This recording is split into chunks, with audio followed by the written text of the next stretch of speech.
Good morning, and thank you for once again starting your day here on PAX TV, WQPX. I'm John Baldino, and welcome to Northeast Current. This morning, a very special episode for you. It's an hour-long special episode hinging around the Italian heritage in northeastern Pennsylvania. And I know there are a great deal of Italians out there, many of them related to me, as I'm one of them. With a name like Baldino, I can't help but to be Italian. Well, every year around Labor Day weekend, there's a festival that goes on here in Scranton, in fact, right down the road from the PAX TV studios on Courthouse Square, and it's La Festa Italiana. The festival goes on all Labor Day weekend, but during that weekend also another very special thing happens, and it's called La Messa Italiana. Translated, very literally means the Italian Mass. Joining me for this first half hour, Bishop James C. Timlin of the Diocese of Scranton, Joseph Moffitt, Director of Liturgical Music for St. Anthony of Padua Church in Dunmore. Gentlemen, thank you for joining me. Thank you for having us. Thank you. Good. La Messa Italiana, the Italian Mass. It is creeping up upon us very soon. What's it all about for our viewers who are maybe a little bit new to the area or new to the Mass? Yeah, well, I guess I can start off. The Festa Italiana itself is a great occasion for the whole northeastern Pennsylvania, because, as you say, there are so many people of Italian heritage here. And the Italians, for the most part, are Catholics. And so it's only logical that they would want to set this off, have the Festa, the Mass would be part of this. And so we're happy that the cathedral is only a block away from the Courthouse Square. And we have been doing this now for time eternal, it seems, where we get all the people to come together, and the Mass is celebrated in the Italian language, and the hymns that are sung are Italian hymns. The homily is in English, the sermon, if you will, that's in English, but we try to have as much Italian in there as we can. I'm afraid that a lot of the people don't understand Italian anymore, that we're far away from the original immigrants that came over from Italy. Now we're second, third generation, so they only know phrases, a few words here and there. That's why the homily is in English, but still in all, it's a throwback to their heritage, to their forebears, and I think it sparks something in everyone. We all have our own heritage, of course, and the Italians are a very open kind of gregarious kind of people who love to speak, and they love to eat, and they love to cook. And so this is a special gift to the area, where they bring their own gifts from their nationality heritage. So I'm delighted to be able to be there at the Mass. I am not Italian, of Italian heritage. You can see that by looking at my face. You know, I have the look of Ireland on my face. But I did study in Italy. I was a student there for 4 years. Way back in the late 40s, and so I learned Italian. I speak good broken Italian now, but so I have a special place in my heart for the Italian people, having been there for those 4 years in my formative years.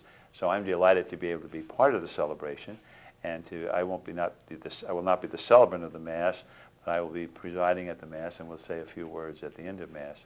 The Mass will be in Italian, and the homily, as I say, will not be. But it's a great festive occasion for everybody, and they all seem to enjoy it very much. And you don't have to be Italian to attend. They do let the occasional Irishman in the door, right? Oh, they do. They'll let you in. Monsignor Quinn will be there. And Monsignor Quinn also, and many others. And it's interesting that the La Festa Italiana is, maybe I shouldn't say this, but it's primarily food. Mm-hmm. You know, there's a lot of eating there. And it's interesting to me that the Italian food has become so much a part of our American heritage and our American diet. I can remember when Italian food was just eaten by Italians.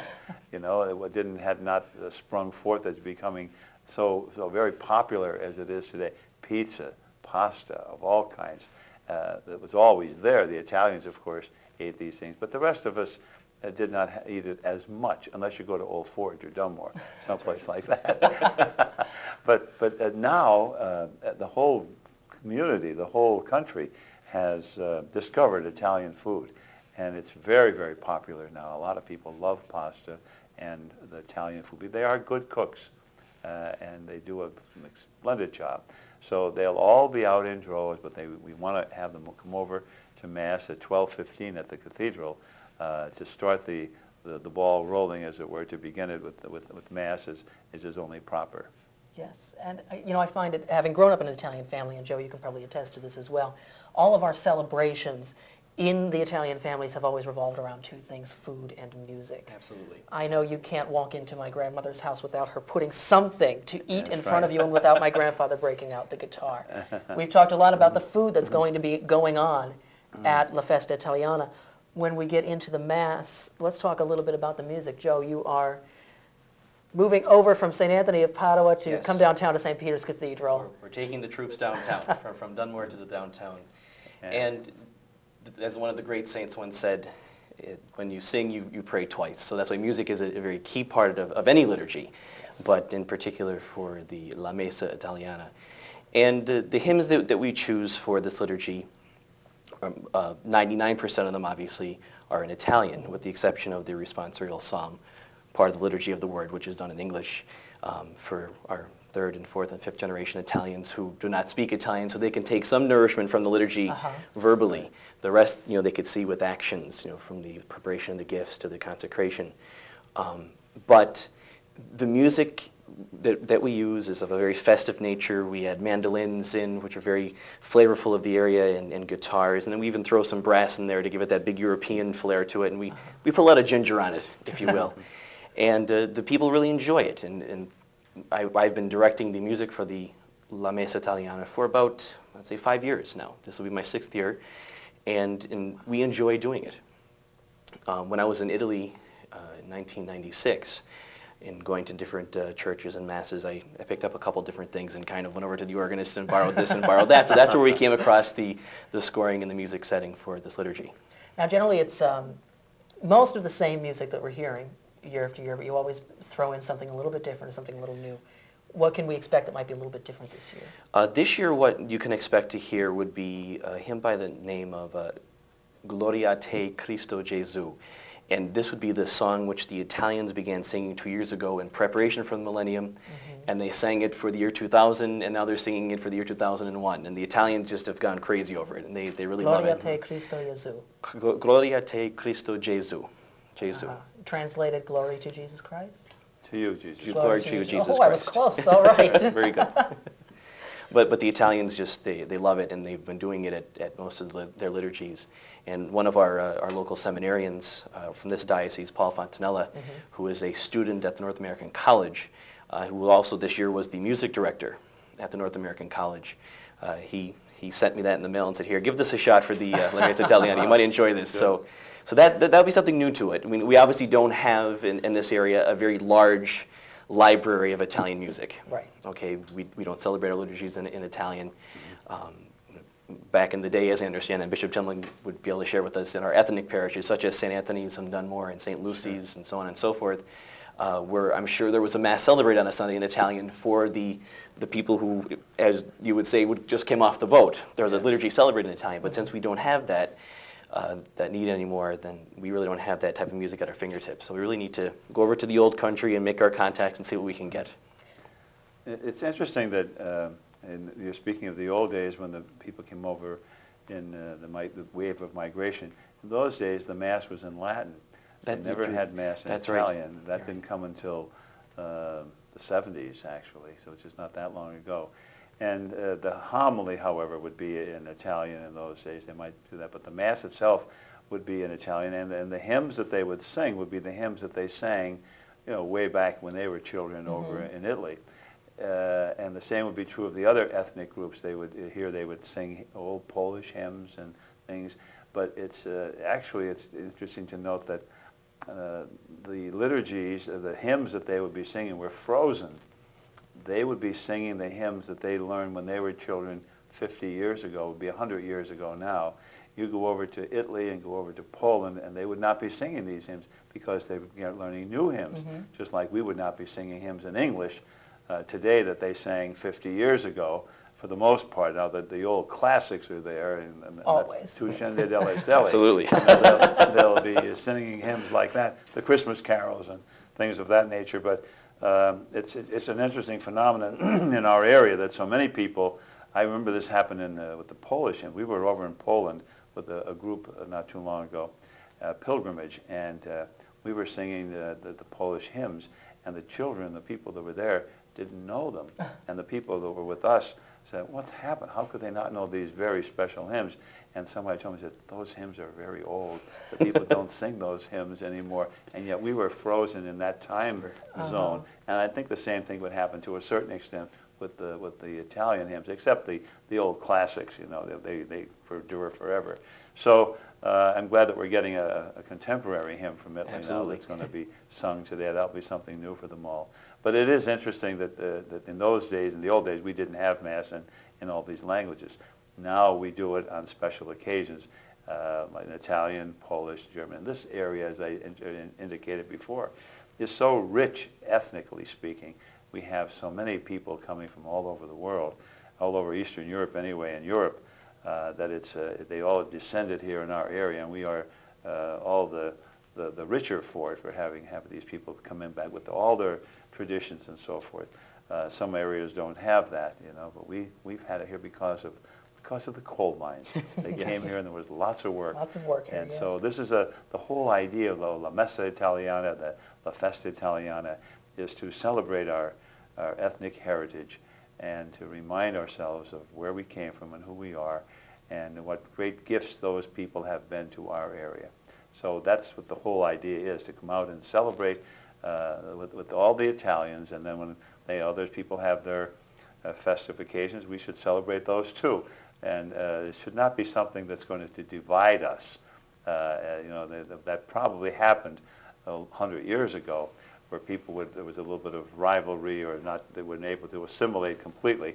But that's past now, I'm sure, and we have a tendency now to say we're all one, and thanks be to God, we're there. We can all celebrate La Festa Italiana, no matter who we are, as long as we like Italian food. And who doesn't like Italian food? And the Mass itself is the Mass, of course, for everybody. It's the same.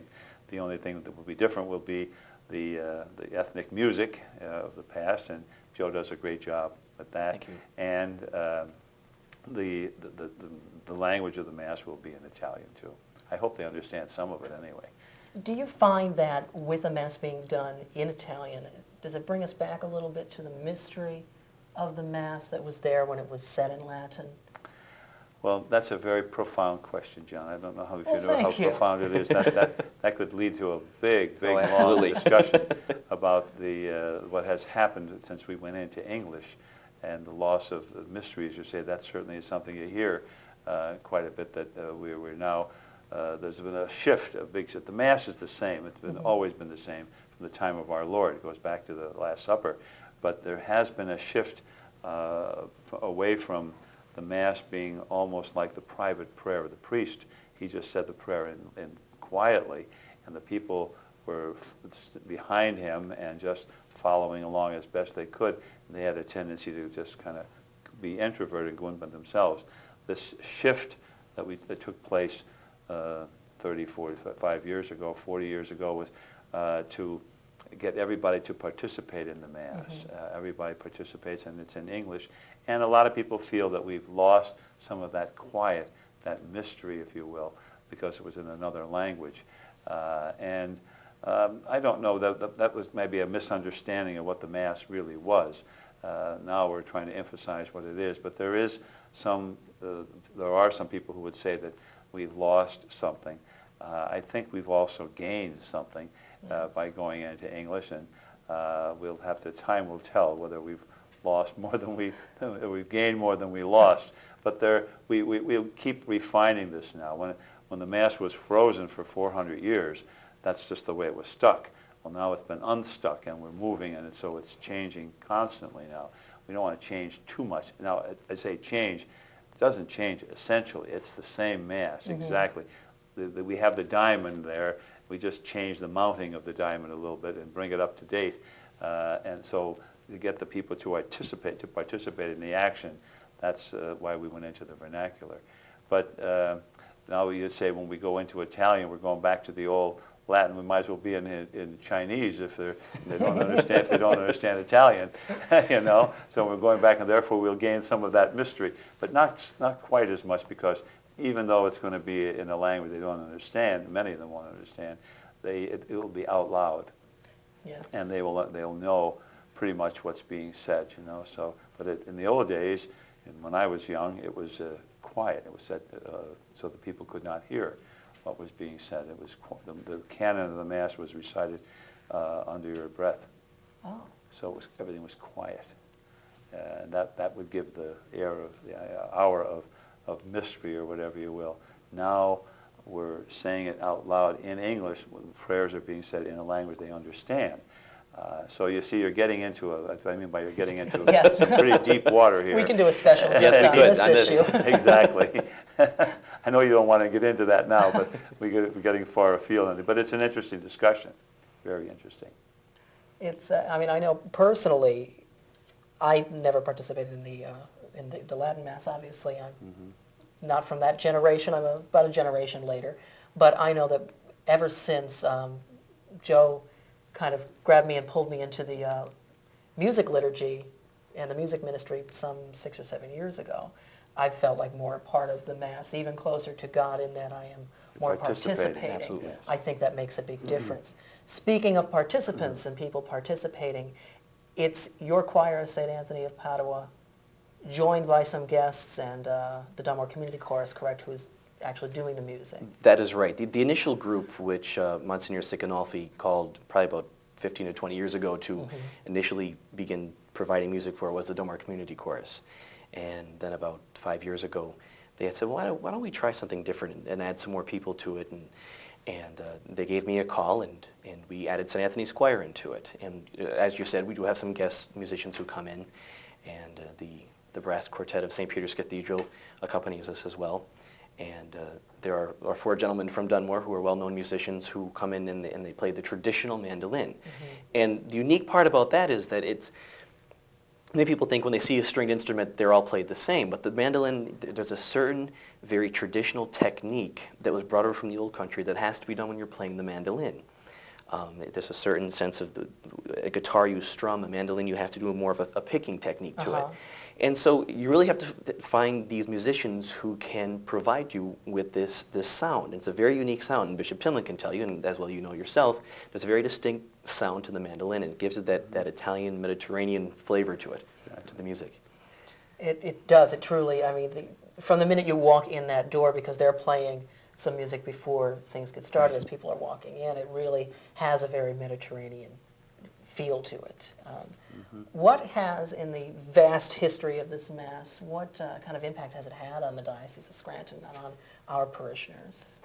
Well, it's a rather local affair. It's definitely in the Scranton area, and the people are from the area here participate in the Mass, of course. And I think in general it has heightened their awareness of their ethnicity and makes them proud of their heritage, their Italian heritage, and hopefully will reconnect them with their faith somehow. It's hard to measure exactly what impact it has had on people's faith and so forth, but I feel it has had a good impact on them to remind them again that everything comes from God, and we're all going back to God, so we better pay attention to Him, and we better thank Him for all that He has done for us, for giving us our Italian heritage, or whatever heritage we have, that we thank God for the wonderful people who came over from Italy, and great people they were. They were strong, stalwart people, and brought a lot with them and passed it on to the next generation. So it's a reminder. I think that's one of the things about the La Festa Italiana. It's not just the eating right here and now, but it does force us in a way to remember who we are and where we came from, and we should be grateful to those people who did so much for us. And it reminds us of what we call the old-timers, and I'm one of them. Now, but, you know, the people that we knew when we were young, you're so young, both of you, that you can't remember that many people who came over from the old country, because the immigration has stopped to a great extent. But I go back to the old days when they were all from Italy, And what wonderful people they were. They were blessed people and good, strong people. They had to be strong to leave Italy and come over here with nothing. You know, they had nothing at all. They were very poor. And to pick up and you can't be nilly-willy about something like that. You have to have a certain amount of fortitude to be desired. The people who left all those countries over there in Europe, they had times were tough. But a lot of them stayed, you know. But the people who left were certainly strong people. And all this reminds us of those great people who came over. So I think it has had an effect. And anything that we can do to show our gratitude to God and to the people who went before us, I think is a plus. I think one of the most beautiful parts about that day, and it's a beautiful Sunday, and there's an Italian expression, the Italians will say, Buona Domenica, which literally translates to Happy the Lord's Day. But it's an expression, even though many of them do not attend Mass in Italy, but they will still greet each other with Buona Domenica. And it's so beautiful. And last year's celebrant was Bishop Morlino, a native of the diocese, a native of Dunmore in St. Anthony's Parish. And he preached about that. And I didn't remember that when I was in Italy until he said that. I thought it was so beautiful that people would greet each other that way. And the energy of the people when they're leaving St. Peter's Cathedral on that Sunday, it's just contagious. I mean, Bishop, as you know yourself, they're literally, they're bouncing off the walls, they're running out into the streets. It doesn't take much to get them excited. Not at all. But no, that's true. They do respond very, very well, and they're so joyous and happy about the occasion. So it is a very happy occasion. Oh, it truly is. There's an energy. It's very rare that you hear a congregation burst spontaneously into applause, but it happens at the end of that Mass, at the end of what up until this year was Jerusalem, My Destiny, the signature song of St. Anthony's choir. And this year will be Laudate Dominum. Laudate Laudate Dominum. The Holy Father proclaimed it as the song of the millennium. So we'll do the Italian version, and then we'll do the English version. And I'm sure you've heard Laudate It's a beautiful Dominum. song. I'm a little disappointed that Jerusalem. Personally, it's my personal favorite, but I'll get over it. Well, they can throw that in too if they want to at the end, you know. That's right. Just throw that in somewhere. Add it on. Sure. So now it is the Sunday of Labor Day weekend. Yes. At 12:15 at St. Peter's Cathedral in downtown Scranton. That is correct. So of course you're all invited to attend. You don't have to be Italian. Stop by the festival and get a quick lunch. Now before we go, I do want to mention the bishop called himself an old-timer a little bit earlier. I don't know if you knew this is a special year for him. Yes, His it is. Yes, it 50th is. Jubilee year, Oh, yes. correct? That's correct. 50 years as a priest and 25 years as a bishop. Exactly, yeah. So that's a long time in anybody's life, you know. It is. I have to keep reminding myself, I can't believe so many years have gone by, but I have to believe the calendar. Here's a loaded question.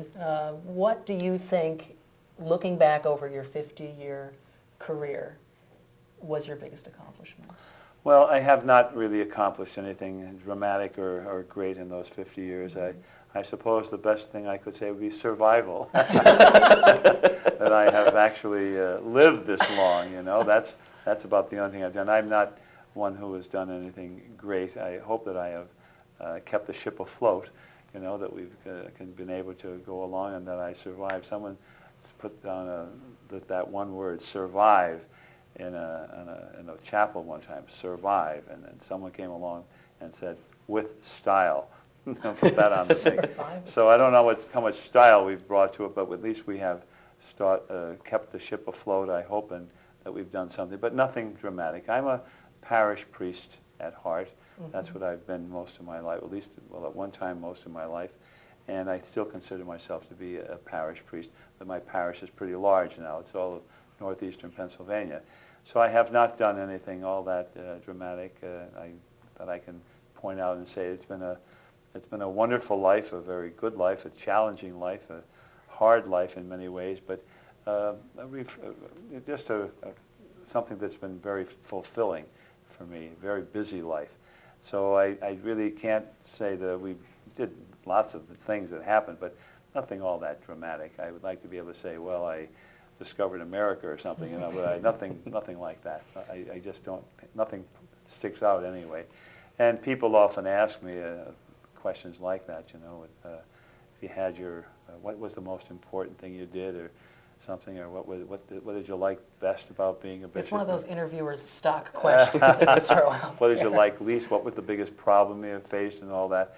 It all blends together, actually. I mean, I think back over 50 years, as I say, it's just been a very full and fulfilling life, and I'm grateful to God that he gave me good health to be able to live this long.